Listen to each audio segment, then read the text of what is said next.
When I was a kid, microtransactions were few and far between. Keep in mind, this is the same era where most, if not all gamers, were still using physical CD discs. The value of something during this time was far more tangible, and so it was harder to justify back then paying large sums of money for something that you can't even hold. In fact, during this time, any kind of additional payment within the gaming industry was pretty much frowned upon. I remember desperately trying to convince my mum to first buy me Xbox Live membership so that I could play Call of Duty online with my friends. Online multiplayer was still new to most people, and she just couldn't understand why she should pay more money on a game that I already had. While at the time this was frustrating, I wish more people had this mindset today. I think we should get this. 10,000 V-Bucks. Oh, look at all that. I think I'm gonna buy the Rex. Yeah, that's pretty cool. Let's buy Make It Rain. Just because I feel like it. That's pretty cool. The first real boost in the existence of microtransactions probably came from the explosive growth of mobile gaming. People within this particular section of the industry became accustomed to, and in some cases addicted, Dude, I bought like $10 worth of Canada. Is it that much dumber than video games you play? Yes. To making frequent small payments. Now these games are heavily monetized with paywalls behind simple actions that would typically be free in most other video games. They'll usually have an in-game energy meter that represents a certain number of actions you can perform each day. As you become more invested, it gets gradually more difficult to avoid spending real-world cash to further your progression.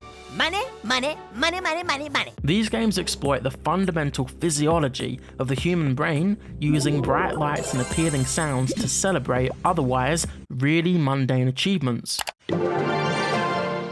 That stimulates us, releasing dopamine and artificially making us feel good over nothing. There are many documented cases of people getting into serious debt, with even children unwittingly spending thousands of their parents' savings trapped in a malicious cycle of spending money to feel self-worth. You're in big trouble, Stanley. Can you explain to us how you managed to spend $489 on a mobile app? I'm sorry, I didn't realize I spent that much. If you thought that was bad enough, these games pioneer all new begging gameplay, whereby if you need an item but can't afford it, you can instead beg all of your family and friends for it. That way, victims become free advertising drones, extending the game's influence even further and offering up more potential prey to this vicious money-making scam. If you don't have friends, you don't get anywhere in this game because you need to ask them for things all the time. Bomb has been defused. Unfortunately for me, this kind of mentality spread from mobile to PC gaming. I'm unlucky enough to count myself amongst the many people out there who have fallen victim to the CSGO marketplace, a play-around trading center for cosmetic skins within this game. Now, Counter-Strike is a very competitive first-person shooter. Oftentimes, you'll notice players using differently colored variations of the weapons you can play with. Some people take this very seriously and build up their own wardrobe of aesthetically pleasing gun skins to either flex their wealth or further customize their experience. While you can purchase already circulating gun skins from the marketplace, it's my experience that what you'll probably be doing is generating new gun skins by opening CSGO weapon cases.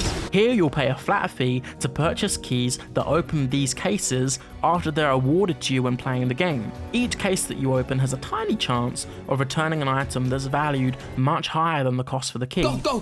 What? Wait! Is that... I got a sapphire! But most often, you'll get something of a much lesser value. Come on, you can do it. You can do... Oh my goodness. This has become a socially acceptable form of gambling, which predominantly takes place in the young, teenage audience of our video game community. Me personally, I was 17 when I got hooked, and I suffered huge financial losses. For anyone else out there that's made these same mistakes, just know that I truly empathize with you, and my silver lining has been a newfound appreciation and value for money. Things only get worse from here. Riot Games probably saw this system in practice, with Valve exploiting thousands of CSGO's loyal player base, and they came away from it with the conclusion, you know what their problem is? They weren't being greedy enough.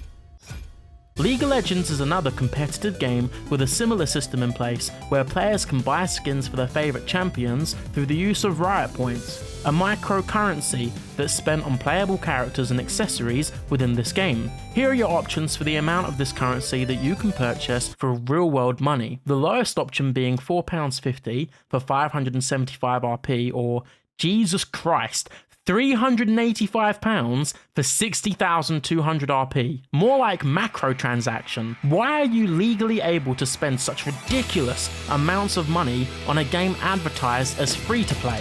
What you buy isn't exactly great either. This is a skin called DJ Sona. It takes up like 5% of what you're looking at on screen, and while the whole game, access to servers, game modes, and all champions are obtainable completely for free, you expect me to appraise the value of this functionless cosmetic to be worth £24.49. What the fuck is this talking about? Just enough RP. Are you actually dumb? It's 3,250 RP, right? So you get this one, and then you get this one. Hold on, get your calculator out. 3,375, 100%. They see through the charade. Uh-oh, you think so? So why are they labeling this one, which you're buying extra, you're paying like £6 extra, and they're like, oh, just enough RP? It's still not over. Jump to Valorant, another game made by Riot, and you'll find collections of cosmetic skins that are again valued at damn right extortionate prices. Some people are out here with some weirdo warped logic like, well, they've got to make money somehow. What the fuck are these people on about? They're the large multi-million-dollar companies putting up prize money to host fucking esports tournaments, for crying out loud. You expect me to believe that the burden of responsibility here should lie with the consumer? We'll take a look at the rioters' natural habitat. Head over to Bilgewater for a fully subsidized, freshly brewed coffee or tea. Our fully subsidized cafeteria. Our PC bong, the computers are always on and come loaded with a huge selection of games, especially the Riot ones. S-tier treats, fully stocked pantries around campus, consoles and games, old school arcade cabinets, fresh smoothie from our smoothie bar, the Falconer and his hawks Melvin, Maya, and Mowgli securing the perimeter, bamboo forest, movie theaters, exercise rooms, and much more to see. These companies are turning you all into mindless cash cows, but somehow I'm the freak for refusing to fork over my $10 for their fucking stupid bullshit battle pass. I wish it was just the companies, but we're all playing ourselves. I often watch Bub Games, a YouTuber who goes into community-driven Garry's Mod servers where players again spend ridiculous sums of money over worthless digital goods. Shows how worthless these fucking things are. Yeah, just print him out of thin air. This is all orchestrated by fellow members of our gaming community, not a big greedy conglomerate like Riot Games. I am personally fed up of watching my fellow gamers be shafted by a system that wants to take all of your money while giving less of a shit about you. We'll even provide a location for you to send your balance requests by mail.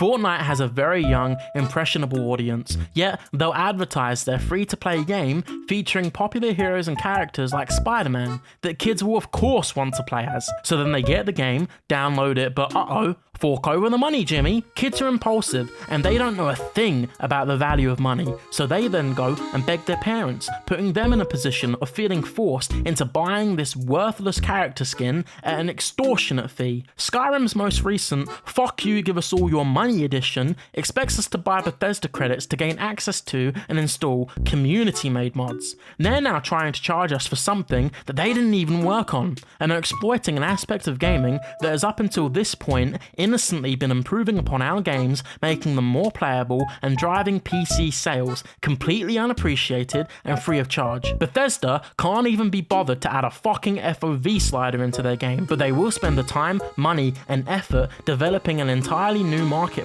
just to milk the tiniest droplets of an additional revenue source from their loyal fanbase. Assassin's Creed stooped to an impressively new low by charging players not to play the game they just spent £70 on, offering resource packs and time saver bundles that give you in-game items otherwise obtainable for the low cost of free. The industry has become increasingly predatory and has already turned on the consumer. To them, you're nothing more than just another source of income. They want to exploit your biology and get you hooked on spending real-life money for things that have no real tangible value.